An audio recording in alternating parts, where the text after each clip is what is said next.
투자 경력 23년, 30대 초반의 슈퍼개미가 되셨다는 분이시죠. 이정윤 대표님 자리해 주셨습니다. 안녕하세요. 어서 오십시오. 안녕하십니까. 네, 안녕하세요. 아유, 저희가 오늘 제목을 조금 이상하게 다룬 것 같은데 지금 4년 만에 100억을 만든 슈퍼게임이라고 하는데 어떤 분 이러시더라고요.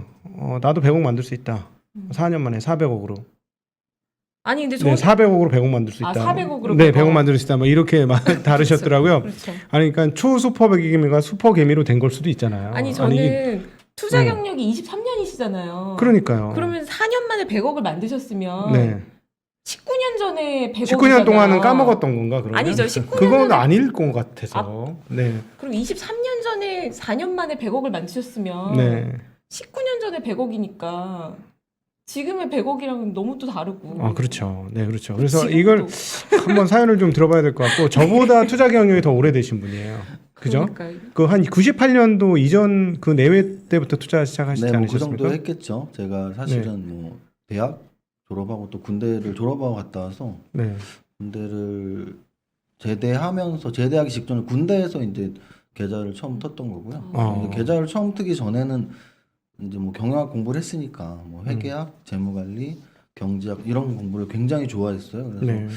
그 공부를 하기 전에도 원래 부자의 꿈이 있었지만 재무관리나 회계학, 경제학 공부하면서 주식 투자를 꼭 해야지 그래야지 부자가 될 수 있겠구나. 그래서 주식 투자를 굉장히 일찍 시작한 것 같아요. 근데 사실은 부동산 투자를 하셔도 되는데 왜 주식 투자부터 하시게 왜냐하면 됐을까요? 제가 방금 말씀드렸지만 뭐 재무관리 공부하신 분들은 아시겠지만 재무관리는 주식 투자 포트폴리오 이론이랄지 아니면 선물옵션 이론을 가르쳐도 부동산 평가 이론은 재무관리 거의 없거든요. 그래서 네. 재무관리 공부하면서 저는 내 길이 주식 투자 길이구나라는 생각을 했죠. 종잣돈이 너무 적었던 건 아닙니까? 그것도 맞습니다. 많은 사람들이 그렇듯이. 그것도 맞습니다. 왜냐하면 요즘 젊은 분들한테 제가 그런 말씀 많이 드리는데 네. 예전에는 적금으로 돈을 모아서 집을 샀다면 요즘에는 주식으로 돈을 모아 집을 사는 게 올바른 재테크의 순서가 아닌가 싶어요. 근데 저 같은 경우는 그 예전에도 예. 적금으로 돈을 모은 게 아니고 주식으로 돈을 모았습니다. 그래서 뭐 매달 뭐 월급 뭐 10만 원, 50만 원 이 돈으로 매달 적금 붓듯이 한 건 아니고요. 굉장히 공격적으로 분석을 열심히 하면서 했죠. 이렇게 하나 사놓고 이렇게 하진 않았었습니다.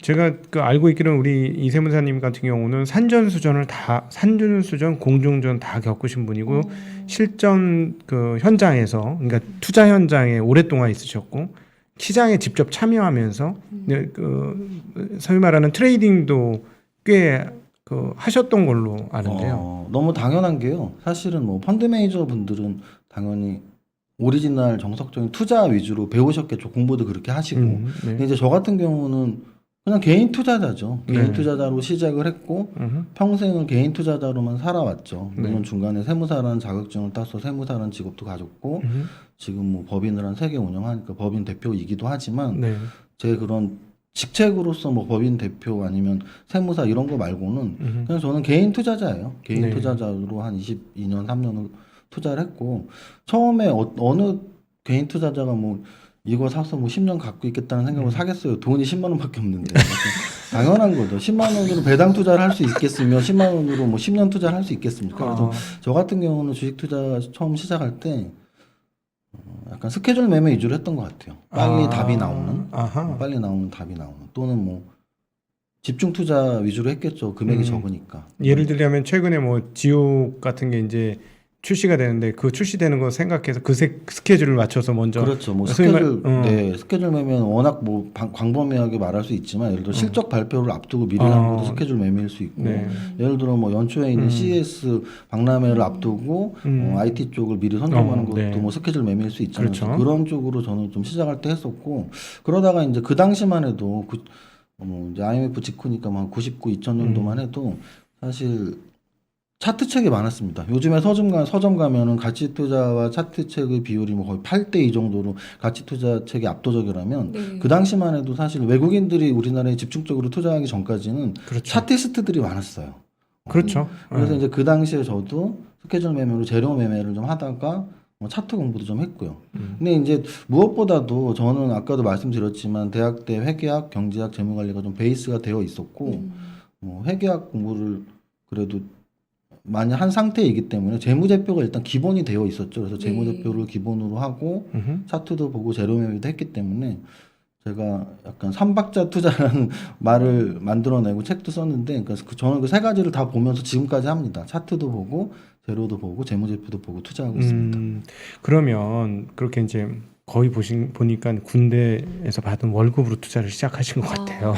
거의 그 수준인 것 같은데 말씀하신 게 최근에 그 많은 젊은이들이 미래에 대한 꿈과 희망이 없다 보니까 작은 돈으로 접근하려고 하니까 주식도 크다 해서 그것도 코인도 큰 코인 아니고 아주 작은 코인으로 접근해서 트레이딩을 해요. 근데 이제 현장에서 트레이딩으로도 이렇게 산전수전을 겪어보신 분 입장에서는 어떻게 그 조언해 주시고 싶으실까요? 일단 저희 조언은 공부하고 한다면 뭐 당연한 선택일 수도 있다고 봐요. 그 네. 이유는 뭐냐면 아까도 말씀드렸지만 젊은이들이 예를 들어 1억이 있으면 1억으로 코인을 하진 않을 수 있을 것 같아요. 그렇죠. 근데 젊은이들이 10만 원, 20만 원, 30만 원이 있는데 예를 들어 30만 원으로 주식 투자를 한다고 했을 때 1년에 10배 나는 종목을 내가 찾을 수가 있을까? 근데 뭐 유튜브나 방송을 보면 다 배당 투자라 그러거든요. 그럼 30만 원으로 배당 투자해서 5%짜리를 받으면 15,000원이에요. 15,000원으로 인생이 달라지기는 그냥 밥 한 끼도 못 사 먹는다는 얘기죠. 그렇죠. 그러면 또 여기서 아니야 그래도 처음부터 연습을 해봐. 근데 지금 30만 원밖에 없는 100만 원밖에 없는 젊은이들이 처음부터라는 말이 굉장히 힘들 수가 있어요. 그래서 네. 저는 어찌 보면 당연한 거라고 생각을 하고요. 그 대신 저도 사실은 코인 매매를 합니다. 저는 유튜브 라이브로도 다 보여드렸고요. 네. 저도 코인 매매를 하는데 저는 그런 생각을 해요. 자본주의에서 일단 하나의 상품이라면 그게 또 사기가 아니라면 네. 어쨌든 지금 굉장히 큰 자금으로 삼성전자보다도 시가총액이 더 큰 비트코인을 사람들이 매매를 하고 있다면 거기에서 어떤 차트 공부를 한다든지 아니면 코인의 역사나 코인이 어떻게 앞으로 흘러갈지를 공부해서 매매를 하는 것은 나쁘진 않다고 봐요. 다만 이제 코인의 종류 중에 알트코인 중에서도 좀 약간 잡코인이라고 하는 정말 언제 없어질지 모르는 그런 코인이 아닌 적어도 뭐 시가총액이 좀 되는 코인들은 뭐 해도 나쁘진 않다고 봅니다. 다만 주식도 똑같죠. 주식도 어떻게 접근하느냐에 따라서 공부하고 주식을 하느냐 그냥 이거 좀 사봐 라는 말에 그냥 따라 사는 거로 접근을 하느냐에 따라서 저는 천차만별이라고 보거든요. 네. 코인도 마찬가지로 자기가 뭐 비트코인을 하든 이더리움을 하든 뭐 코인의 앞으로의 미래의 가능성 또는 왜 미국에서 그걸 인정을 했을까? 또 시가총액이 왜 삼성전자보다 클까? 뭐 이런 걸 좀 고민을 하면은 돈이 없는 상태에선 가능하다고 봐요. 다만 이제 그분들 열심히 하면 코인으로 뭐 1,000만 원을 벌 수도 있겠죠. 네. 그럼 또 주식에 관심을 가지시면 되고 네. 또 그렇게 하다가 또 몇 억을 벌 수가 있겠죠. 그럼 또 뭐 내 집 마련에 관심을 가지시고 그래서 저는 재테크의 순서에 분명히 초기에 코인이 있는 건 어찌 보면 당연하다고 보고 있습니다. 네. 그러시구나. 대표님은 굉장히 모든 자산에 오픈 마인드, 열려 있는 마음이시라는 걸 제가 되게 바로 느낄 수 있는 것 같아요. 자본주의에 최적화된 사람입니다. 저는 돈을 벌기 위해 주식을 했던 거고요. 네. 돈을 벌기 위해서 집을 사는 거고 돈을 벌기 위해서 코인을 하는 거기 때문에 자본주의에서 금융상품은 사실 제가 다 해봤어요. 뭐 해외 선물도 해봤고요. 국내 코스피 선물 옵션은 아직도 하고 있고요. 그래서 모든 상품을 다 해봤기 때문에 돈을 벌기 위한 선택이라면 자기가 그걸 이겨낼 수 있게 공부만 되어 있고 누적 수익률로 검증이 되었다면 저는 하는 건 나쁘지 않다고 봐요. 대표님 기본적으로 한양대학교 경영학과를 다니셨고요. 부동산대학원 석사학위도 있으시고 세무사 자격증도 있으시고요. 그러면서 지금 법인도 여러 개 하신다고 하셨고 심지어 코인 투자도 하신다고 하셨어요. 정말 다양한 공부도 하시고 다양한 자산을 모두 다 다루고 계신데요. 회사 이름은 또 밸런스 에셋이에요. 어떤 의미가 있고 어떤 관점으로 자산 배분 투자를 하고 계신지 설명을 좀 해주시겠어요? 네. 일단 제가 사실은 밸런스라는 회사를 3개를 갖고 있어요. 현재는. 그리고 앞으로 한 5개 정도를 가질 생각인데요. 뭐 밸런스 텍스라고 세무 이제 관련 일을 하는 회사, 그리고 이제 밸런스 투자 아카데미라고 주식 교육이나 재테크 교육을 하는 회사, 그리고 밸런스 에셋은 지금 종합 보험 대리점업으로 신고가 되어 있어요. 그래서 이제 고객들을 접하고 그들에게 뭐 금융 상품에 대한 설명을 해줄 수 있는 그런 전문가들을 양성하고 고객들을 부자 만드는 그런 회사를 꿈꾸는 거예요. 근데 이제 여기에서 더 나아간다면 결국 뭐 부동산 공부도 좀 했고 또 펀드 매니저 자격증 뭐 한 20년 전에 땄으니까 언제나 자산운용을 할 준비는 되어 있는데 그 전에 좀 저는 이렇게 필드를 뛰고 싶었던 거죠. 저에게 있어서 필드는 사실은 영업이라고 보거든요. 뭐 이런 말씀드리면 웃기지만 세무사도 또는 변호사도 어찌 보면은 대부분이 영업의 그 굴레에서 벗어날 수는 없습니다. 그래서 저는 일단 제가 어렸을 때부터 주식만 하다 보니까 이렇게 영업 마인드나 이런 게 좀 딸려요. 그래서 그런 쪽으로 좀 미리 좀 베이스를 잡아놓고 차후에 자산 운용에 조금 계획하고 있습니다. 그러면 우리 초보 투자자분들이 많은 분들이 시청하고 계신데 어디서부터 시작하면 좋을까요? 주식 어떤 공부, 공부를요? 예, 어떤 주식 공부, 그러니까 뭐 재테크도 좋고, 투자를 재테크 하겠다, 두 가지로 나누죠. 하나는 재테크를 어떤 마음에서 시작하면 좋은지 하고, 또 하나는 주식 투자는 뭐부터 시작하면 좀 빠르게 올라올 수 있을지. 그러니까 재테크의 시작은 저는 무조건 동기부여라고 봐요. 모든 분야에 성공한 분들이 네. 무언가를 얻기 위한 결심을 했겠죠. 얻기 위한 목표가 없는데 얻을 수는 없거든요. 네. 근데 이제 재테크를 하는 분들한테 너 뭐 부자 되고 싶어? 그럼 네. 얼마나 벌고 싶어? 대답할 수 있는 분들이 거의 없어요. 생각을 해본 적이 없던 거죠. 벌고 싶은데 얼마 벌겠다고 마음 먹은 사람이 없다고요? 네. 그렇죠. 그래요? 왜 생각을 안 해봤지? 10억인지 신기하네. 100억인지 1000억인지. 아하. 네. 특히 젊은 분들일수록 더욱 그렇죠. 근데 나이 든 분들도 그래요. 왜냐하면 대부분 포기했거든요. 나이 든 분들은 그 금액을 일단 포기해서 꿈이 없고 젊은 분들은 그 금액의 가치를 잘 모릅니다. 뭐 1억이 큰지 10조가 큰지. 근데 그런 거에 대비해서 사실은 뭐 국민은행에서 매년 발간하는 부자 보고서 같은 건 굉장히 그쵸. 좋은 지침이 되죠. 그래서 이제 몇 주 전에 나왔던 거 보면 100억 정도는 있어야 부자다라고 네. 좀 이제 공감대가 나온 것 같아요. 네. 저 같은 경우는 주변 분들한테 야, 100억 10년 안에 한 100억 정도는 모으는 꿈을 가져봐 이런 말을 굉장히 입버릇처럼 많이 하거든요. 네. 네.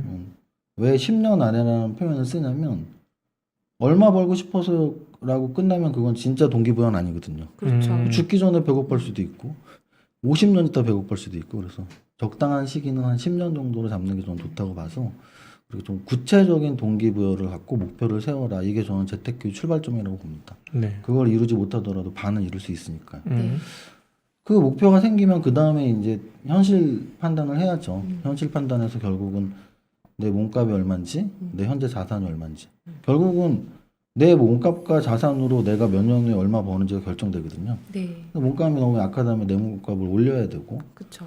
내 자산이 지금 적다면 자산을 어떻게 불릴지, 그게 바로 이제 우리가 소위 말하는 투자죠. 그래서 이제 내 연봉을 높이는 거를 소득 증가율이라고 표현하고, 만약에 내 자산을 높이는 걸 투자 수익률이라고 표현을 한다면, 결국은 내가 몇 년 후에 얼마 벌지는 내 소득 증가율과 자산 수익률, 투자 수익률을 곱이라고 보면 된다고 봐요. 아주 간단하게. 네. 네. 예를 들어 내가 연봉이 매년 한 10%씩 오르고 투자 수익률은 한 10%씩 낼 자신 있다. 네. 저는 100억 부자 된다고 봐요. 네. 근데 10%씩 증가하는 게 쉽지가 않죠. 그렇죠. 대부분은 연봉이 한 5% 미만의 상승일 거예요. 그리고 은행에만 저금을 한다면 요즘은 2% 준다고 쳐도 네. 5 곱하기 2는 10억이죠. 그래서 네. 대부분이 10억에서 멈추는 거예요. 그래서 10억에서 멈추지 않고 50억, 100억까지 벌고 싶은 분들은 몸값 상승률을 적어도 10% 이상, 투자 수익률도 10% 이상을 추구해야지 된다고 저는 보고 있습니다. 몸값 상승률을 어떻게 올릴까요? 그건 여러 가지가 있는데요. 소득의 종류를 다원화시키는 방법도 있고요. 네. 저도 제 개인 유튜브를 하고 있는데 개인 유튜브 한 20만 되니까 꽤 많은 수익이 들어오더라고요. 책을 3권을 썼거든요. 네. 또 강의도 하고 있고 또 세무사로서의 일에서 벗어나서 더 많은 뭐 법인도 지금 하고 있고 그러니까 야 그럼 너는 잘난 사람 아니냐 절대 그렇지 않거든요. 저도 그냥 흑수저 출신이었고 평범한 대학생이었고 뭐 주식을 좋아하는 젊은이였고 만약에 지금 하나의 잡만 있는데 부자가 되고 싶어서 소득 증가율을 올리고 싶다면 둘 중에 하나예요. 자기의 현재 잡에서 더욱더 전문가가 돼서 몸값을 올리든지 또는 다양한 엔잡러라 그러잖아요. 다양한 부수입을 누리든지 저는 그 두 가지밖에 없다고 봅니다. 네. 아니 그럼 갑자기 이런 느낌 들지 않습니까? 이 세무사님은 잠 하루에 2시간 반밖에 안 잘 것 같다. 그쵸, 그쵸. 이런 느낌 갑자기 확 드는데 네, 잠도 거의 안 주무시고 그러니까요. 일하실 것 같은데 그렇죠. 어떻게 자기 개발하셔야 되는 거예요? 뭐가 필요하면 다 해버리겠어. 잠도 안 자고 그러니까 다 하겠어. 약간 그런 무서웠어. 느낌이에요. 잠도 안 주무시고 할 것 네. 같아가지고. 약간은 뭐 선택과 집중도 필요할 것 같고요. 네. 그리고 또 이제 반복 숙달되면 익숙해지는 거 있죠. 예를 들면 이런 거예요. 저 같은 경우는 주식 장마감 분석을 매일 하거든요. 네. 주식 20년 이상 하면서 정말 너무나 아팠을 때나 특별한 사유가 있지 않았을 땐 거의 매일 합니다. 네. 유튜브에서도 마찬가지로 매일 제가 직접 원고 없이 장마감 분석을 하는데요. 그거를 만약에 제가 하는 수준으로 보통 사람들이 한다면 5시간이 걸릴 수도 있어요.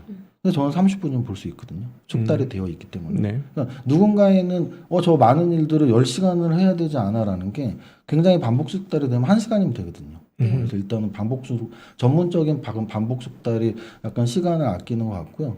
두 번째는 아무래도 선택과 집중이죠. 우리가 중고등학교 때 보면은 국사 공부를 하는데 1페이지부터 100페이지까지 다 색연필칠 하면은 시험을 못 보는 거잖아요. 100페이지를 다 외울 수가 없으니까. 네. 중요한 것만 공부해야 되잖아요.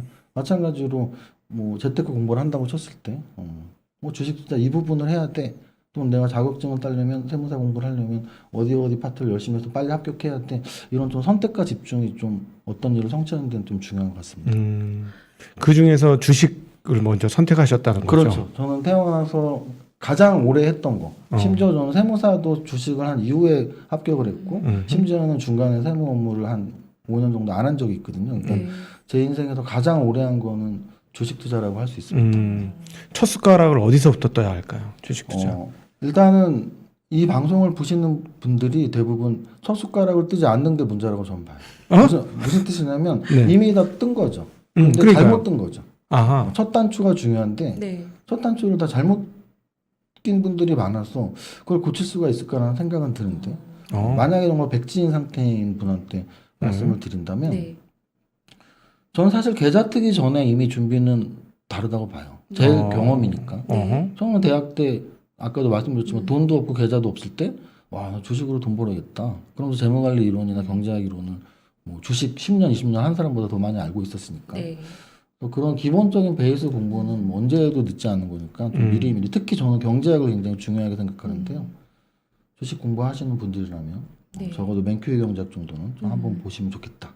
근데 야 경제학 책 1000페이지 넘는 거 어떻게 어렵게 보냐 만화책도 있어요. 그래서 네. 어찌 보면 관심인 거거든요. 그래서 좀 그런 베이스가 되는 공부는 반드시 해야 되는데 그게 좀 안 된 상태에서 일단 출발을 하시죠. 그쵸. 그럼 이제 계좌를 텄습니다. 계좌를 튼 다음부터는 사실 그런 베이스가 되는 공부는 하기가 싫어져요. 맨날 내 주가만 봐야 되거든요. 아하. 내 주가를 볼 시간도 부족하기 때문에 베이스가 되는 그런 기본적인 공부들을 할 시간이 없어집니다. 그래서 아까도 말씀드렸지만 이미 주식을 시작하신 분들이라더라도 경제학이랄지 또는 회계학이랄지 이런 거에 조금 관심을 가지시면 좋겠고요. 그렇게 전문적인 대학 소설을 내가 어떻게 읽어? 그러면 굉장한 양서들이 많이 있잖아요. 그래서 미국의 성공한 투자자랄지 이런 좀 양서들을 좀 읽으시면 좋을 것 같고 또 하나는 이 주식 투자를 여러분들이 어려워하신 이유가 공식대로 되지 않기 때문이죠. 결국 네. 실전 감각이랄지 아니면 경험이라는 말로 치부될 수 있는 그런 것들. 그럼 그런 거를 익히기 위해서는 결국은 그런 실전 참고서가 있어야 되는데 저는 증권사 리포트가 굉장히 좋은 증권사 네. 리포트가 굉장히 좋은 참고서라고 늘 말씀을 드리거든요. 네. 저도 그랬고요. 저도 처음에 주식 투자할 때 증권사 리포트 저는 종이 리포트 읽었었는데 종이 리포트는 한 3개월 정도 읽으니까 눈이 떠진다 정도가 아니라 이렇게 쓰는 거구나라는 느낌이 들었고요. 그때부터 저는 사실은 증권사 리포트를 굉장히 빨리 읽을 수 있었어요. 왜냐하면 저도 그만큼 쓸 수 있는 능력이 됐다고 생각을 했으니까. 시황 부분, 업종 부분, 종목 부분. 그러니까 제가 여러분들에게 말씀드리고 싶은 게 증권사 리포트를 볼 때 이 산업이 좋아, 이 종목이 좋아보다 어떻게 썼지? 이 어떻게 접근을 하는 거지? 그게 진짜 공부거든요. 내가 증권사 리포트를 쓸 수 있는 정도? 매일매일 보면 되거든요. 적어도 6개월 정도 보면 분명히 눈이 떠질 겁니다. 그래서 그 공부도 좋은 것 같고 또 하나 더 실전 공부를 말씀드린다면 이제 지금 이론에서 실전으로 계속 가는 거죠. 네.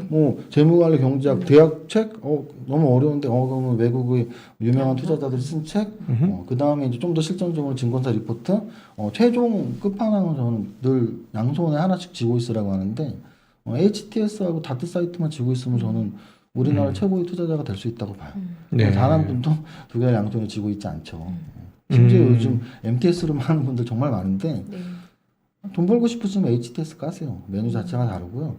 그잖아요. 우리가 영화를 보더라도 큰 화면으로 보는 영화와 핸드폰으로 보는 영화는 감동이 다릅니다. 네. 마찬가지로 저는 모니터도 한 5-6개를 봐요. 왜냐면 화면을 큼직큼직하게 해서 여러 화면을 빨리빨리 봐야 돼. 아까 말씀드린 선택과 집중 또는 1시간을 공부할 거냐 10시간을 공부할 거냐 해서 작은 핸드폰으로 보면 공부가 되지도 않고요. 화면 전환도 불가능해요. 요만한 코딱지만 화면이니까. 그래서 적어도 HDS를 까시고 각각의 메뉴가 무엇을 말하는지.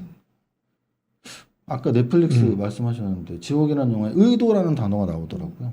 저는 HTS와 다트 사이트에서 그 언어들이 무엇을 의도하는지를 읽어내면 절대 주식투자에 실패하지 않는다고 봅니다. 네. HTS에 수많은 메뉴들이 있어요. 근데 예를 들어 외국인과 기관의 매매 동향이 무엇을 의미하고 의도하는지 또는 HTS를 봤더니 오늘 상승률 상위 종목들이 쫙 있어. 그들의 어떤 공통점이 있는지 아니면 시가총액 상위 종목들을 딱 정렬을 했더니 오늘은 삼성전자하고 SK하이닉스가 5% 7% 올랐네. 이게 무엇을 의미하는지 그런 걸 매일매일 보다 보면 느낄 수가 있거든요. 근데 이제 안 보는 분들이 태반이죠. 다트 사이트도 마찬가지입니다.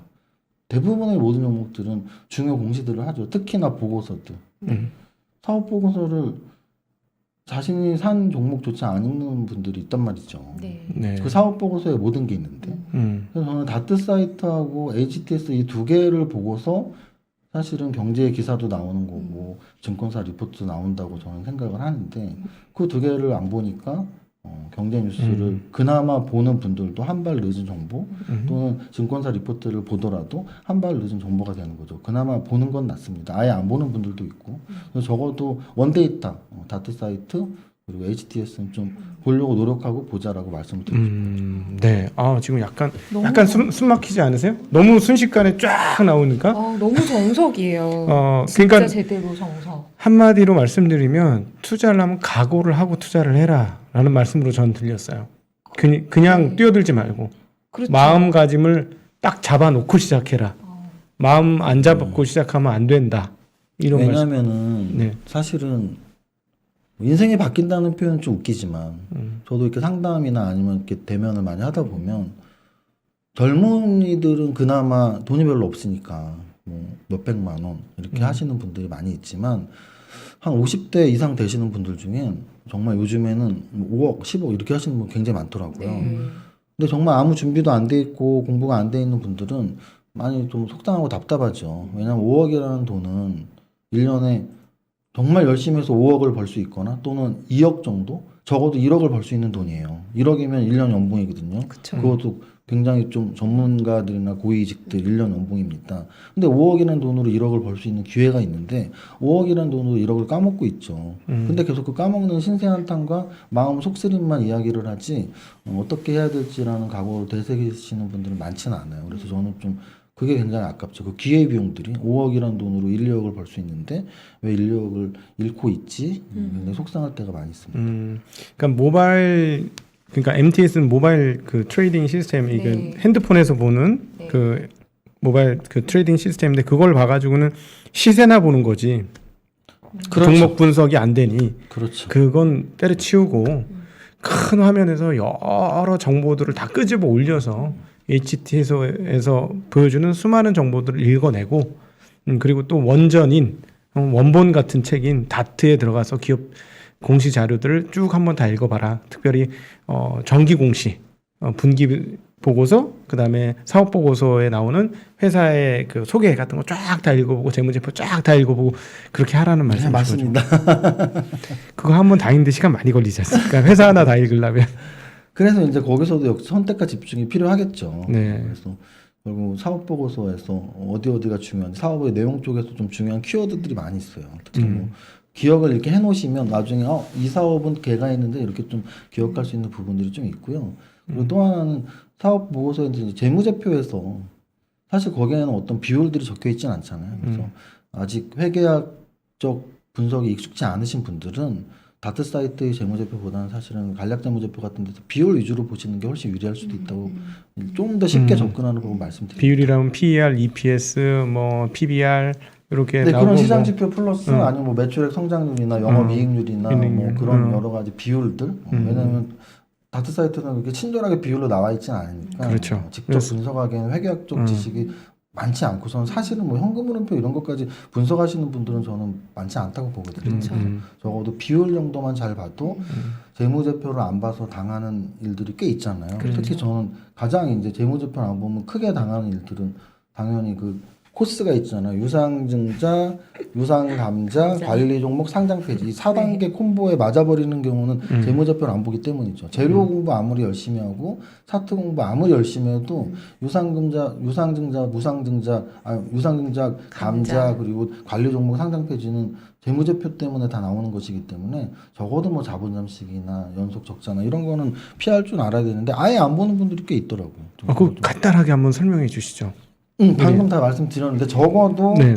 우리가 이제 관리 상장 폐지는 아예 뭐 기업이 부도덕하거나 아니면 뭐 자본 잠식이 몇 년 이상 또는 영업 적자가 몇 년 이상이니까 일단 걸러낼 수 있는 게 영업 적자가 적어도 3, 4년 지속됐거나 또는 자본 잠식으로 몇 년 이상 지속됐으면은 그건 이제 절대 건드리지 않아야 될 종목들이죠. 예외적인 기준은 사실 기술성장 기업부 정도인데 그거조차도 저는 적자는 가능한데 자본 잠식은 말이 안 되는 거고요. 왜냐하면 기술성장 기업부도 상장시키면서 분명 유보금이 많이 있을 텐데 자본 잠식 되는 건 말이 안 되죠. 그래서 결국은 이익을 계속 내는 회사가 제일 중요한 거죠. 이익을 못 내니까 영업 적자가 지속되고 영업 적자가 지속되니까 자본 잠식이 되는 거거든요. 그럼 이익을 못 내는 회사는 사실 우리가 차트상에서는 빨간색이 좋은데 재무제표 간략재무제표에서는 빨간색이 나쁜 겁니다. 적자가 보통 빨간색으로 표시가 되거든요. 빨간색이 떠 있는 회사는 특히 초보자분들은 안 사는 게 좋습니다. 특히 투자의 관점에서. 왜냐하면 이게 매매의 관점이 있고 투자의 관점이 있는데 매매는 오늘 사서 일주일 있다 팔 수도 있고 그 일주일 만에 상장 폐지가 되면 정말 재수 없는 경우죠. 벼락 맞을 확률입니다. 일주일 갖고 있는데 상장 폐지가 됐다. 근데 5년 갖고 있으면 상장 폐지될 확률이 꽤 커집니다. 그러면 5년 갖고 있어 회사를 살 때는 무조건 이익이 잘 나는 회사를 재무제표가 좋은 회사를 사는 게 맞죠. 그래서 투자에서는 베이스가 재무제표가 되는 거고 단기 매매할 때는 사실 재무제표보다는 재료 가치나 이런 게 훨씬 더 빨리 주가를 움직이게 하는 요인이 된다. 이걸 좀 구별을 하셔야 될 것 같아요. 근데 이제 이걸 거꾸로 하시는 분들이 많아요. 중장기 투자하면서 뭐 좋은 재료는 없나 막 검색하는데 그럴 필요 없죠. 5년 갖고 있을 건데 재무제표가 계속 이익 성장이 나면 되는 거고 또는 뭐 일주일 갖고 있을 건데 뭐 유보율 1000%는 뭐예요? 재료가 아무것도 없는데 그래서 좀 그걸 구분하실 줄 알면 좋을 것 같아요. 확실히 시장에서 트레이딩도 하시고 뭐 다양한 투자를 해보시니까 바로 답이 나오시는 것 같아요. 여기서 저희가 또 애널리스트로서 약간 덧붙여서 변을 하나 또 드리면 개인 투자자분들이 이런 말씀 많이 하세요. 이 종목 요즘에 관심을 많이 받는다고 하고 유튜버들이 추천도 많이 하는데 왜 연구원님 애널리스트들은 커버리지 분석을 안 해요. 목표 주가도 없고 보고서가 왜 안 나와요 하는 경우에 저희가 딱 들어가서 보고서를 열어보면 재무제표가 좋지 않은 경우가 꽤 있어요. 그러면 애널리스트는 본인의 이름을 걸고 목표 주가를 제시한다라고 하면 최소한 6개월에서 1년은 이 종목을 계속해서 가져간다는 거거든요. 그렇기 때문에 저희는 딱 열어보고 현금이 모자라고 자본이 부족하고 영업 적자가 몇 년 지속이 돼서 만약에 최악의 경우에 보고서 썼는데 감자당하고 상장 폐지되면 저희는 말 그대로 저희 목 내 걸고 하는 거거든요. 그렇죠. 그러니까 단기의 주가가 아무리 좋아도 저희는 그런 종목 건들지 않습니다. 그래서 애널리스트 분석 보고서가 없는 종목들은 단기 급등에도 그런 리스크가 있는 종목일 가능성도 있다. 저희가 그렇게 말씀을 드리는 거죠. 그러니까 주식 발행 잉여금하고 기존 자본금하고 합친 것이 쪼그라들기 시작하는 영업 적자는 진짜 위험하다. 이익 잉여금이 없는 거죠. 몇 년 동안 영업 적자가 누적되고 단기 순손실이 누적돼서 그렇죠. 장사로 돈을 못 버니까 주식 팔아서 돈을 벌려고 유상증자를 하는 거고. 그렇죠. 그러니까 돈이 떨어지니까 어디서 돈을 땡겨 와야 되니까. 주주한테 돈 달라고 하는 거고 그러다 감자하고. 그다음에 CB 발행도 하는 거고 주주한테도 못 달라고 하겠으면 CB나 BW 발행을 하는 거고. 물론 뭐 사업이 갑자기 급성장해서 CB, BW 발행하는 경우도 있습니다. 그거는 그런 경우는 보통 적자는 아닌 거죠. 흑자가 그렇죠. 일단 이제 유상증자에서 그러니까 이게 이제 이론적인 거랑 경험론적인 게 이제 좀 저는 구분이 된다고 보는데요. 회계학적으로 무상증자는 아무 상관이 없는 기업 가치 아무 상관이 없지만 무상증자 발표가 나오고 한 1대2나 1대3 정도 나오면 요즘 추세가 상한가 한 방씩 나오거든요. 이게 이제 경험이랑 그 이론의 차이인데 그렇죠. 유상증자도 똑같다고 봐요. 유상증자도 사실은 이론적으로는 기업에 돈이 들어오니까 뭐 굳이 나쁜 건가 싶지만 실제는 나빠요. 왜? 기존 주주는 절대 그거 좋게 받아들이지 않거든요. 그렇죠. 물타기가 갖고 있는 되니까. 주식도 싫은데 돈 되느라고 하니까 아예 팔아버리고 이런 게 훨씬 큽니다. 그래서 유상증자는 한 8대2 정도로 그래도 뭐 설비 투자 목적으로 하는 유상증자는 그래도 나쁘지 않은 경우가 한 20%는 되지만 80% 정도는 운영자금 소요 목적이나 아니면 심지어는 재무구조 개선 이런 거는 진짜 아까 말씀드렸던 여러 가지 나쁜 케이스에 포함되는 거죠. 네. 그러니까 사실 돈 벌어서 해결해야 되지. 회사라는 게 왜 남의 돈 자꾸 끌어들여. 상장해서 돈 받았잖아, 땡겼잖아. 뭐 그런 개념인 거죠. 네. 아, 오늘 실전의 이야기를 네. 하게 되어서 너무 좋은 것 같아요. 그러게요. 네. 그 시장에서 가끔 뭐 떨어진 칼날을 잡아라 뭐 이런 얘기를 하시는 분도 있고 아니다 잡으면 안 된다 이런 사람들도 있는데 대표님께서는 잡지 말아라 뭐 이런 말씀을 또 하신다고요. 그게 이제 약간 저는 아까 이제 차트 공부도 했다고 말씀드렸으니까 네.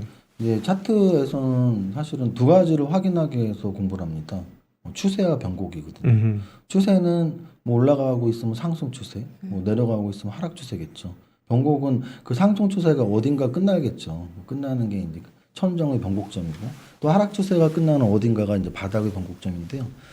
모든 사람들은 사실 변곡을 잡으려고 노력을 해요. 맞아요. 그래서 사기를 많이 당하죠. 이 프로그램은 변곡을 잡아준다? 제가 장담하는데 변곡을 잡아주는 프로그램이 있다면 1년 안에 1조도 벌 수 있습니다.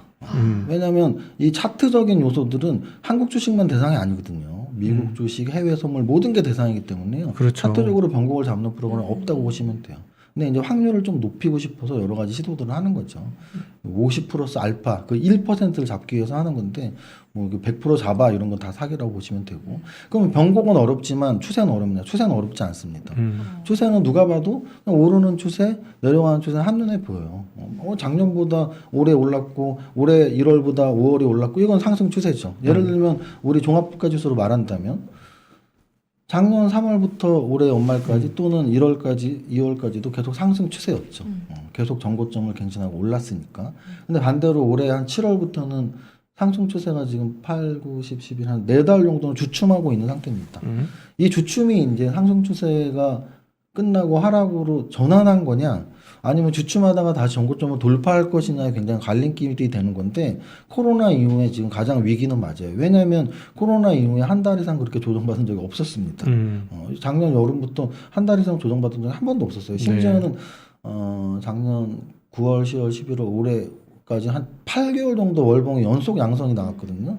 8개월 내내 한 달도 조정을 안 받았던 거죠. 근데 지금 4달 동안 조정을 받았으니까 이게 과연 뭐 하락으로 가는 변곡점이 지난 자리인지, 지났다면 7월이 전고점이 이제 3,300을 다시는 못 가는 곳이 되겠죠. 물론 영원히 막 10년 동안 못 가는 건 아니지만 보통은 상승장이 한 1년 반, 2년이 끝나면 하락장이 또 1년 이렇게 오니까 그럼 뭐 내년까지도 3,300 못 갈 수도 있는 거고. 그래서 이런 분기점이기 때문에 아마 말씀하신 그런 내용이 나왔을 거예요. 지금 떨어지는 칼날을 잡아야 된다는 얘기는 지금 이게 아직은 바닥이 그러니까 천정을 친 게 아니니까 3,000 정도에서 마무리를 하고 3,300 다시 돌파할 수 있지 않겠냐라는 관점인 거고, 만약에 떨어지는 칼날을 잡지 말라라는 관점은 지금 3,000에서 이렇게 어영부영 하다가 다시 또 2,900, 800, 700 내려갈 거야. 근데 둘 중에 하나를 이런 공개된 자리에서 말하는 건 굉장히 이제 어려운 답이겠죠. 네. 어려운 답인데 사실 이 추세는 저는 그렇게 생각해요.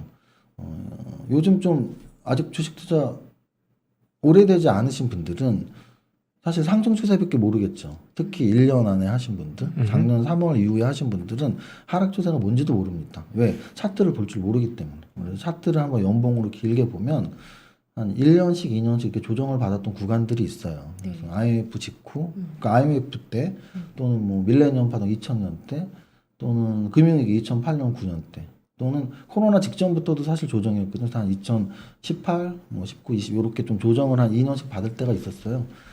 그런 때를 보면은 사실 좀 겁나긴 하죠. 한번 조정이 오면 2년이 오니까. 근데 이제 역으로 또 미국 주식만 하시는 분들은 야, 미국은 조정 없어 라고 말할 수 있을 수도 있지만 그것도 최근에 뭐 10년, 20년의 얘기지 20년도 아니죠. 왜냐하면 금융위기 때 조정 안 받았나요? 엄청난 조정을 받았는데 그럼 그게 2008년이니까 이제 한 14년 됐거든요. 그럼 영원히 조정 없는 시장은 저는 없다고 단언하고요. 그나마 세계에서 가장 강한 장이 미국 장이라는 거 인정을 하고, 근데 일단 우리나라는 그만큼 강하지 않기 때문에 적어도 2년 상승하면 뭐 1년, 2년 빠지고 이런 걸 반복했다는 얘기죠. 역사적으로. 그래서 사실 되게 중요한 순간인 것 같아요. 만약에 어느 누군가가 주식을 처음 하는 사람이 지금 저 한 5억 있는데 지금 뭐 3,300에서 3,000 왔으니까 해도 될까요? 저는 막 강하게 말하지 못할 것 같아요. 왜냐면 3,300에서 3,000 온 것도 있지만 1,400에서 3,000 온 것도 있거든요. 그쵸. 1,400이 작년 3월이었단 말이죠. 얼마 안 됐어요. 그래서 그 얼마 안 되는 1년 반 동안 2배 이상 오른 게 커 보이는지 아니면 3,300에서 3,000이면 딱 10% 빠진 거거든요. 2배 이상 오른 게 커 보이는지 10% 빠진 게 커 보이는지는 사실은 종합적인 분석은 분명히 필요하다고 봐요. 무조건 언제든지 사면 되는 돈 그건 아닌 것 같고요. 특히 우리나라 주식 차트를 보면 과거는 분명히 그랬습니다. 또 하나는 그렇다면 주식 그럼 지금 언제 시작하는 게 제일 좋아? 저는 그것도 두 가지로 대답을 할 수 있는데요. 네. 하나는 이거는 너무나 정답이니까 모두가 알고 있는 답이겠죠. 큰 위기 이후에 하면 돼요. 큰 위기는 지금 예를 들어 지금 큰 위기라고 말할 사람 단 한 명도 없을걸요? 네. 그쵸. 아니 코로나 이후에 3초까지 올랐는데 뭔 큰 위기예요? 큰 위기라는 건 적어도 전고점에서 거의 뭐 30%, 40%, 50%까지 빠지는 게 큰 위기거든요. 그래서 한 10년에 한 번씩 오죠. 좀 짧게는 5년에 한 번씩. 아까 말씀드렸지만 IMF 때, 밀레니엄 파동 때, 그리고 금융위기 때, 또 코로나 때 이렇게 한 5년, 10년에 한 번씩 왔단 말이죠. 그럼 적어도 지금은 큰 위기는 아닌 거죠. 오히려 올라 있는 상태라고 말할 수 있어도. 그렇게 따지면 큰 돈을 막 특히 좀 준비가 안 돼 있는 분들이 지금 막 큰 돈을 갖고 들어오기는 좀 아닌 것 같다는 말씀 드릴 수 있고 그러면 다시 한번 또 언제 시작하면 돼? 라고 질문한다면 지금 시작하라고 말하고 싶어요. 무슨 뜻이냐면 큰 돈을 하는 순간은 아까 말한 그런 큰 위기 이유가 제일 좋지만 이게 주식 투자가 평생 해야 되는 관점으로 본다면 빨리 시작할수록 유리한 거 맞습니다. 왜냐하면 네. 하락장도 빨리 맞아봐야 되거든요. 네. 작은 돈으로 하세요. 만약에 10억 있으면 한 2천만 원 정도 하락장 맞아보면 어때요? 2천만 원 다 손해보면 어때요? 9억 8천이 남아있는데. 네. 적어도 하락장도 빨리 맞아봐야지 이게 하락장이구나. 또 상승장도 겪어봐야지 상승장에서는 바이앤홀드를 하면 돼. 왜냐하면 작년 사실 11월 12월에 그렇게 계속 바이앤홀드하고 버티는 사람이 많지는 않았을 거거든요. 왜냐면은 우리나라 지수 자체에 그런 불신이 있었기 때문에 이게 3,000포인트 가겠어? 뭐 이거 끝났지 맞아요. 하면서 작년에 굉장히 일찍 판 분들이 많아요. 그건 실제 네. 사례로 나오죠. 그 인버스 고버스 상품에 투자해서 맞아요. 굉장히 손해 본 개인들이 많다라는 게 나옵니다. 인버스 고버스에 투자한 이유는 작년에 딱 그 마음이었거든요. 뭐 이렇게 올라? 이제 끝났지. 근데 그거 이제 추세 매매를 전혀 모를 때 하는 얘기고요. 추세는 올라갈 때는 계속 올라간다는 믿음을 갖고 있으면 되고, 떨어질 땐 굉장히 이제 겸손해지고 조심스러워하면 되는 거거든요. 그래서 작년 같은 경우는 사실 완벽한 상승 추세였는데, 반대 매매를 하신 분들이 많죠. 이렇게 역으로, 역매매, 역발상 매매? 뭐 이렇게 올라가면, 너무 많이 오른 거 아니냐고 막 팔았더니 안 되고, 또 조금 떨어지면 또 왜 이렇게 많이 떨어졌어 뭐 이러는데 추세는 그 반대라고 보시면 돼요. 많은 개인 투자자분들이 시장이 어떻게 되는지를 굉장히 궁금해하세요. 그러니까 시장이 어떻게 되는지를 맞추려고 하고 아까 방금 전에 말씀하셨던 뭐 인버스나 레버리지나 이런 모든 것들이 시장을 나는 맞출 수 있어라는 믿음을 가지고 투자를 하는데 경험상 어떠세요? 많은 사람들은 제가 제 주변에는 시장은 난 잘 모르겠다 하시는 분들이 꽤나 많던데 우리 세무사님께서는 어떠실까요? 저는 이제 예측과 대응을 분명히 구별을 하는 사람이에요. 예측과 대응. 근데 예측을 안 하는 것보다 예측을 하는 게 훨씬 좋습니다. 그거는 자신의 투자 스케줄을 짤 때도 엄청 좋아요. 그래서 예측은 하는 게 당연히 좋고요. 예측이 맞는 거 반, 틀린 거 반이겠죠. 근데 아까 말씀드렸던 50% 플러스 알파 1%라도 더 높이기 위해서 하는 거니까 예측을 하는 게 맞다고 보고 또 하나는 탑다운 분석상 사실 시장 예측을 하는 게 정답에 더 가까울 수 있습니다. 왜냐면은 뭐 지나서 하는 얘기야라는 비판이 있을 수 있지만 저는 이렇게 보거든요. 종목의 예측도 사실 불가능하거든요. 네. 삼성전자가 금융위기 때 반토막이 날지 오늘 삼성전자가 5%가 올라갈지 어차피 아무도 모르거든요. 종목의 움직임을 아무도 모르는 거나 업종의 움직임을 아무도 모르는 거나 시장의 움직임을 아무도 모르는 거는 저는 같다고 봐요. 저는 같다고 보는데 다만 난이도가 다르죠. 난이도가 다르죠 당연히. 한 종목의 미래를 맞추는 게 더 쉽겠죠. 네. 한 업종의 미래를 맞아요. 맞추는 게 좀 더 어려울 거고 시장 전체의 움직임을 맞추는 게 좀 더 어려울 거예요. 그게 어려움의 차이지 한 종목의 미래를 맞출 수 있다면 탑다운도 필요 없고 이 방송도 필요 없어요. 그 종목 딱 미래를 맞춰갖고 몰빵 치면 되거든요. 근데 몰빵을 치면 안 된단 말이죠. 어차피 우리는 한 종목의 미래를 못 맞추기 때문에. 그래서 포트폴리오 이론이라는 게 있는 거고. 우리의 위험을 낮추기 위해서는 결국은 한 종목을 믿지 못하기 때문에 여러 종목에 분산 투자하라는 얘기거든요. 그러면 여러 종목에 분산 투자를 한다는 건 탑다운으로 업종 분석을 안 하면 불가능해요. 그렇죠. 왜냐하면 포트폴리오 분산은 서로 다른 주가의 움직임을 사야 되는데 업종 픽을 하지 않으면 같은 업종의 주가를 사게 돼 있어요. 네. 내가 반도체를 좋아하면 5개를 사는데 다 반도체 업종이고 5개를 사는데 뭐 좀 공격적인 사람은 다 제약바이오 5개를 사더라고요. 네. 이건 포트폴리오가 아니거든요. 오늘 웬만한 반도체 소부장 다 같이 똑같이 올랐습니다. 네. 오늘 웬만한 엔터주들 게임주들 다 같이 똑같이 내렸어요. 네. 이건 무엇을 말하냐면 내가 종목을 살 때 게임주를 2개 사고 반도체를 2개 사고 이거는 분산 효과가 없다는 얘기예요. 분산 효과를 가지려면 업종에 하나씩만 사면 돼요. 그럼 업종을 나는 5종목 사고 싶어. 5업종을 사면 되죠. 5업종의 탑픽 종목 5개를. 그러려면 업종을 안 보면 안 되거든요. 그래서 저는 적어도 업종은 봐야 된다. 그래야 포트폴리오 분산 효과를 누릴 수 있으니까.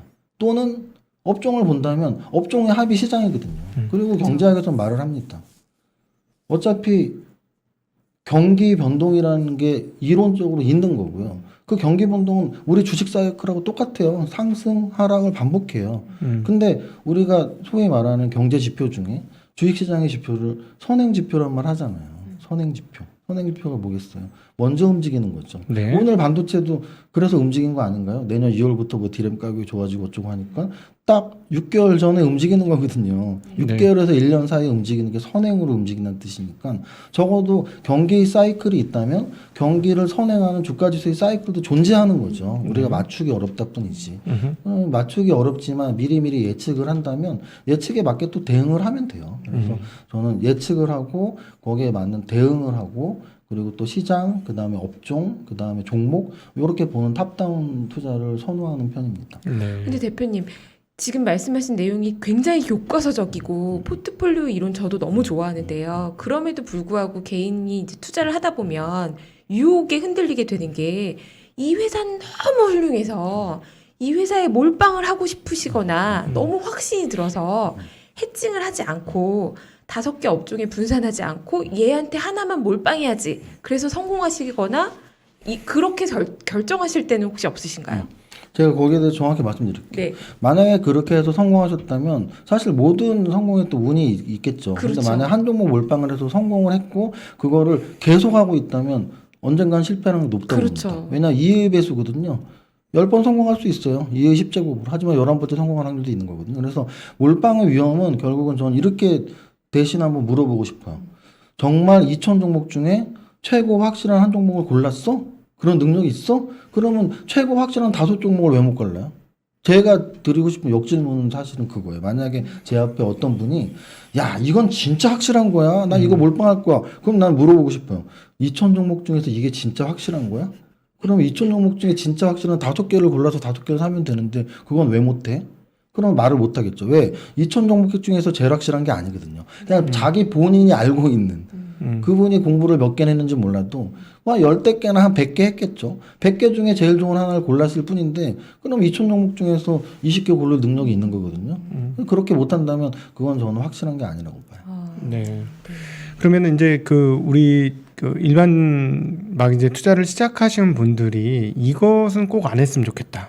이거는 좀 피했으면 좋겠다.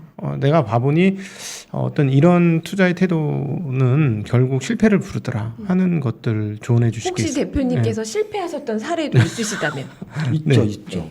있죠. 네. 나도 23년 투자하다 보니까 이럴 때 실수하거나 실패했다. 있죠. 네. 이것만은 절대 하지 말아라. 아까 말씀하신 그런 종목에 대한 과신이에요. 네. 근데 이제 이 종목에 대한 과신은 사실은 자기 스스로의 지식과 종목 선정을 해서 잘 나오지 않습니다. 누군가에게 들었을 때 나오는 경우. 아 그래요. 저는 근데 그런 거를 몇 번 경험한 적이 있거든요. 그래서 왜 그런 현상이 나오냐면 자기가 선정할 땐 분명히 자기 부족함을 알아요. 뭐 2,000 종목 중에 그냥 선정했을 뿐인데 그냥 운 좋으면 가는 거고 그 확률이 높아지면 이제 좀 실력이 쌓인 거죠. 네. 10번 했을 때 5개 하는 게 딱 평균값이고요. 6개, 7개가 올라가면은 종목 선정 잘하는 사람이 되는 거예요. 절대 네. 10개가 10개 올라가지 않습니다. 네. 근데 자기 본인은 그렇게 뭐 여러 번의 시도를 했으니까 안 될 확률이 있다는 걸 알아요. 근데 이제 누군가한테 뭐 소위 말하는 소스를 듣는 거죠. 요게 이제 제일 큰 패착의 실패의 요인이 돼요. 왜냐면은 그 소스를 듣는 순간 이제 이건 100%가 돼버리거든요. 아. 네. 특히 뭐 거기 뭐 누가 내 모자나 뭐 요게 나오면 끝난 거예요. 왜냐면 와, 뭐 공식까지 나와 뭐 이러면서.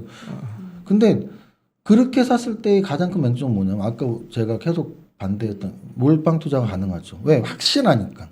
2천 종목 중에 확실한 게 아니고 그냥 그 들은 정보가 확실한 거죠. 그 한 종목에 대해서 들은 정보를 확실하게 믿는 거죠. 네. 근데 이제 그 몰빵을 했을 때 최대 단점은 또 뭐냐면 매도 타이밍을 절대 잡아내지 못합니다.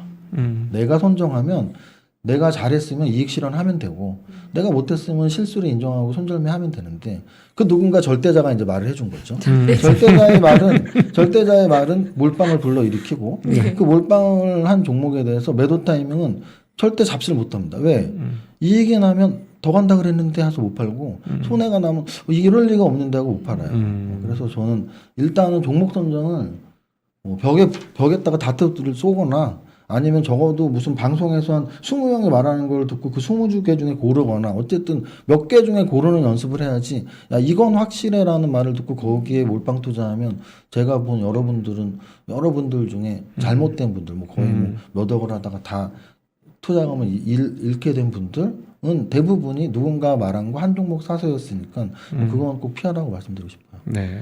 그리고 이제 어떤 분들은 고수분들은 이런 말씀도 하세요. 살 때 뭐 목표 주가를 정하고 사라던가 아니면 가설을 정해서 그 가설이 뭐 확정되면 예를 들면 뭐 스케줄 매매 아까 말씀하셨는데 뭐 실적 공시가 되면 팔라던가 뭐 이런 목표 시점을 정하고 팔아라 뭐 이런 말씀들을 하시는데요. 대표님께서는 언제 매도를 결정하시나요? 어떤 기준으로요? 방금 말씀하신 것들도 다 제가 좋아하는 매매 타이밍이에요. 사실은 저는 제일 완전 초보자분들일수록 당연히 매도를 못합니다. 올라가도 더 올라갈까 봐 못하고 떨어지면은 올라갈까 봐 못하고 이게 여기서 제일 재밌는 게 뭐냐면 늘 자기 주식은 올라간다는 상상을 하기 때문이에요. 올라가면 더 올라간다고 상상을 하고 떨어져도 또 올라간다고 상상을 해요. 내 종목은 떨어진다는 생각 안 해요. 왜? 떨어진다고 생각하면 오늘 팔아야 되거든요. 그잖아요. 내일부터 내 종목은 떨어져 오늘 팔아야 됩니다. 그게 정답이거든요. 그쵸. 근데 누구나 내 종목은 올라간다는 약간 희망 고문을 받으면서 살고 있죠. 그러니까 올라가도 못 팔고 떨어져도 못 팔아요. 근데 이제 저는 그렇기 때문에 초보자분들에게 아예 딱 부러지게 10,000원에 살 때 정해라. 그래서 13,000원에 팔든 15,000원에 팔든 20,000원에 팔든 정해라. 어차피 모르시면. 네. 또 뭐 손절도 정하고 싶으면 정하고 돈 많으시면 손절 안 해도 되니까 안 정해도 되는데 돈 별로 없으면 교체 매매 할 거면 정해라. 근데 이제 손절 매매를 만약에 정한다면 조건은 이익 실현 폭보다 작아야 된다. 예를 들어 10,000원에 사서 난 15,000원에 팔 거야. 50%의 이익 실현의 목표를 정했다면 손절매는 그 반 정도 한 25%나 요때 해야 된다. 왜냐하면 언제나 이익은 커야 되니까. 네. 그 얘기를 하고요. 그 다음에 이제 그 초보를 좀 벗어나신 분들은 사실 가르쳐 줄 필요가 없죠. 초보를 벗어나면 매수 종목을 본인이 직접 선정을 했다는 거거든요. 초보를 벗어났다는 얘기는 매수 종목을 직접 선정한다는 얘기예요. 매수 종목을 직접 선정하면 이유가 있거든요. 매수 종목은 이유가 있습니다. 차트가 기가 막히게 이뻐요. 그러면 매일매일 사고 나서 매일매일 보다 보면 되게 이뻤는데 왜 이렇게 깨졌지 차트가? 그럼 팔면 되거든요. 또는 내가 재무제표 분석 박사입니다. 재무제표가 너무 좋아요 이거는. 그럼 오늘 사는 거죠. 그럼 언제 팔면 돼요? 재무제표가 그렇게 안 좋아지면 팔면 돼요. 그게 대부분의 그 기관 외국인들이 실적 발표할 때 실적 안 나오는 종목 정말 패대기 쳐서 막 10%씩 빠질 때가 있어요. 근데 개인 투자자는 그거 이해를 못 하거든요. 왜 저렇게 막 떨어뜨리면서 왜 팔지? 난 아직 못 팔았으니까. 그게 개인과 외국인 차이죠. 외국인들은 실적 좋아서 그 종목을 샀거든요. 계속 좋으리라는 가정하에 그걸 샀어요. 실적이 안 좋게 나오면 더 이상 갖고 있을 필요가 없잖아요. 그날 바로 팔아야죠. 내부 정보를 알지 않았다면 바로 그냥 실적 나온 날 팔아야 돼요. 마음에 안 들면. 근데 개인들은 실적 좋아서 산 게 아니고 그냥 누가 사라 해서 샀으니까 실적이 나쁘게 나와도 내일은 오르겠지. 뭐 이런 생각으로 못 파는 거죠. 그래서 저는 매수할 때 이미 종목 선정은 사유가 있기 때문에 그 사유가 깨졌을 때 뭐 재무제표가 깨졌든 차트가 깨졌든 재료가 깨졌든 매수 종목의 선정 사유가 깨졌을 때 판다고 저는 생각하고 저는 그렇게 하고 있습니다. 네.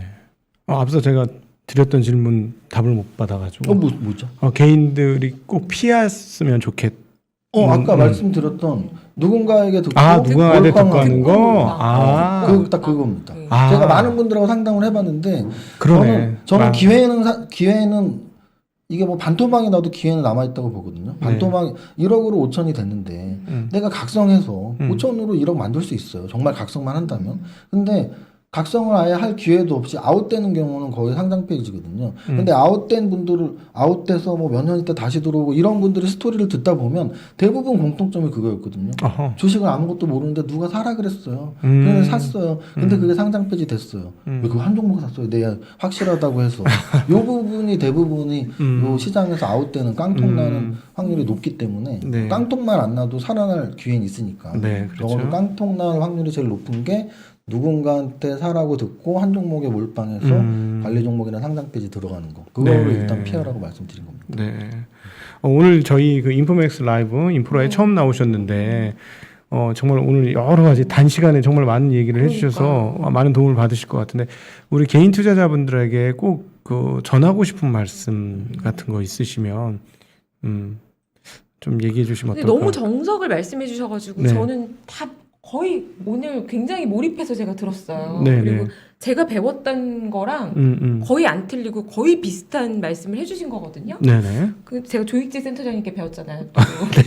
그래서 저는 네. 계좌 안 트고 주식 배운 어, 사람이거든요. 네네. 근데 그래서 저는 너무 공감하는데 저야 직업으로서 애널리스트로 주니어부터 시작을 했으니까 남의 거 공부하고 재무제표 파는 것부터 할 수 있었기 때문에 본업이 리서치에서 이거를 배웠으니까 가능했는데 전업 투자자가 아니신 분들은 사실은 경제 경영부터 공부해서 어느 세월에 나보고 그럼 주식을 하란 말이냐 이렇게 생각하실 수도 있으실 것 같아요. 그럼 그런 분들한테는 뭐라고 조언을 해드려야 될까요?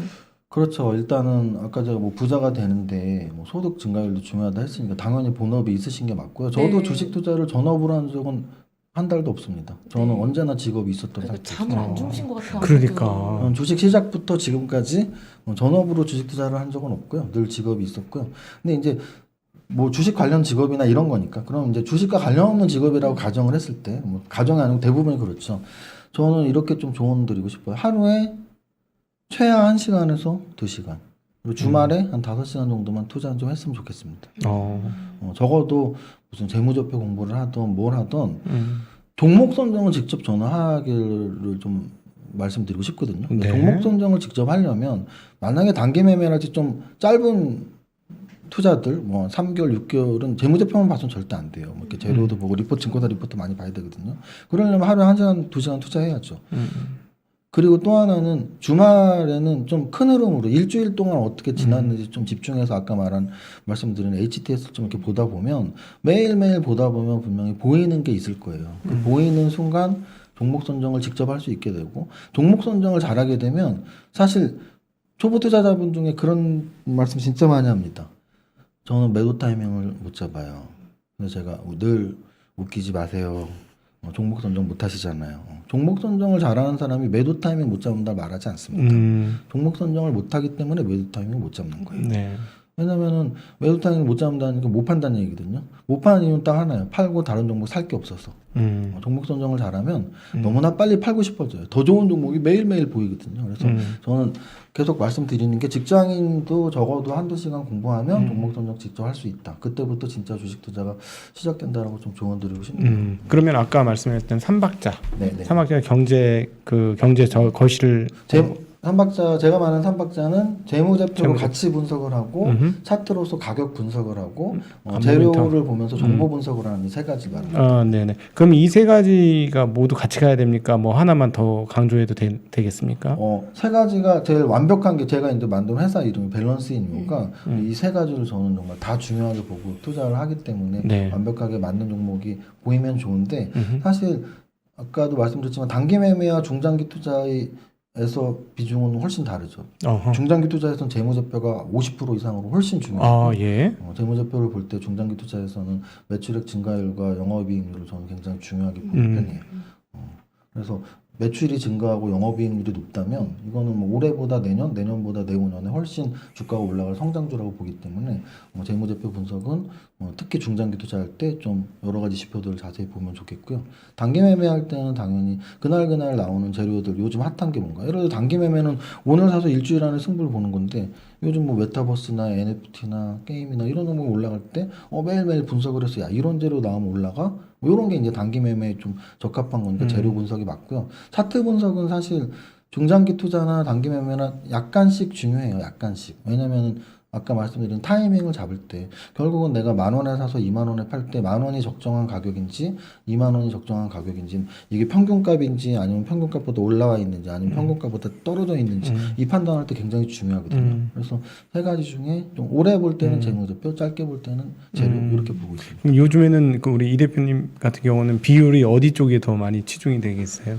저는 사실 계좌가 이제 굉장히 여러 가지고요. 아하. 아까도 말씀드렸지만 뭐 선물도 하고 뭐 심지어 코인까지도 조금씩 하고 있고 여러 가지를 하기 때문에 계좌 여러 가지인데 단기 매매보다는 중장기 투자 쪽이 조금씩 커지고 있죠. 왜냐면 이 나이와 금액이 있어서 좀 이제 그런 말씀을 정확히 드리면 나이가 어릴수록 금액이 낮을수록 단기 매매가 맞아요. 아까도 제가 예를 들었지만 20대 100만 원 있는데 너 이거 10년 동안 갖고 있을 거 배당 5%짜리 사 말도 안 되는 얘기거든요. 그러면 네. 금액이 낮고 나이가 어릴수록 단기 매매가 맞고 그 대신 반대로 나이가 더 들고 금액이 커질수록 아니 100억 있는 사람한테 단기 매매라는 것도 의미도 없죠. 그래서 네. 이제 단기 매매는 좀 나이가 어리고 금액 작은 중장기 투자 또는 배당 투자는 나이가 좀 많으시고 돈이 좀 많으시고 근데 저는 이제 나이도 많고 돈도 약간 있지만 단기 매매를 아직도 하는 이유는 젊었을 때부터 했으니까 익숙하니까 하는 거죠. 네.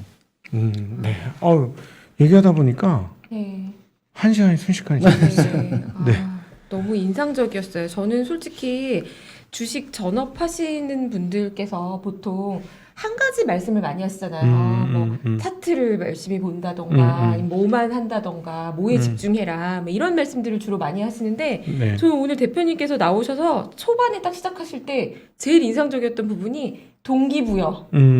보통 젊은 친구들이 목표를 정하지 않는다. 네. 구체적인 목표, 언제까지 얼마를 모으겠다. 왜? 네. 뭐 이런 절박한 마음? 부자 보고서를 참고해라. 이런 말씀과 그리고 비단 투자에 대한 수익률뿐만이 아니라 네네. 몸값을 올리는 이 부분도 같이 밸런스 있게 말 그대로 네. 밸런스 에셋답게 예. 말씀해 주셔서 저는 처음 시작부터가 굉장히 제가 다르게 약간 몰입해서 들을 수 있었던 것 같고요. 네. 오늘 중간에 들어오신 분들이나 또 이게 전문 투자하면 또 다르게 생각하시는 분들도 계실 텐데 네. 처음부터 쭉 보시면 많이 도움이 되지 않을까 생각이 되네요. 네. 오늘 좋은 말씀 감사하고 함께 해주셔서 감사합니다. 감사합니다. 네. 고맙습니다. 고맙습니다. 고맙습니다.